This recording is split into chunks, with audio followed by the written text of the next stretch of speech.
علیہ وہ مکمل اسوہ حسنہ ہے، خدا کی قسم، کہ بیوی سے توسل بھی کریں، یہ درود بھی پڑھتے رہیں، اللہم صلی علی فاطمہ و ابیہا و بعلہا و بنیہا و سر المستودع فیہا بعدد ما احاط بہ علمک۔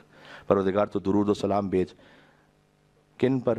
بی بی فاطمہ پر، ان کے بابا پر، ان کے شوہر پر، ان کے بچوں پر، اور اس خاص راز پر جو تو نے فاطمہ میں رکھا ہے، یعنی امام زمان علیہ السلام پر، بعدد ما احاط بہ علمک۔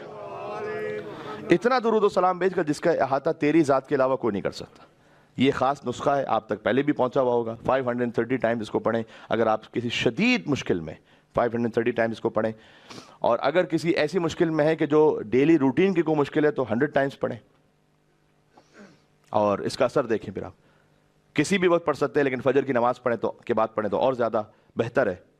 اے پروردگار تو درود و سلام، آپ مرکز کائنات پر درود و سلام بھیج رہے ہیں، ہاں، جہاں کائنات کا طواف ہے جہاں پر، ہاں، تو جب آپ ان پر درود سلام بھیجیں گے تو کیوں اللہ سبحانہ و تعالیٰ نہیں سنے گا؟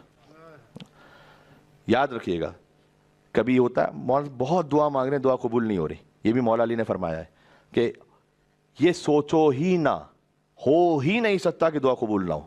تو مولانا بہت مرتبہ دعا قبول نہیں ہوتی، مولا نے کہا کہ کبھی اللہ اس دعا کو فوراً دے دیتا ہے تمہیں، کبھی کسی بڑی مشکل کو دور کر دیتا ہے تم سے اس دعا کے مانگنے کی وجہ سے، کبھی نسلوں میں عطا کر دیتا ہے،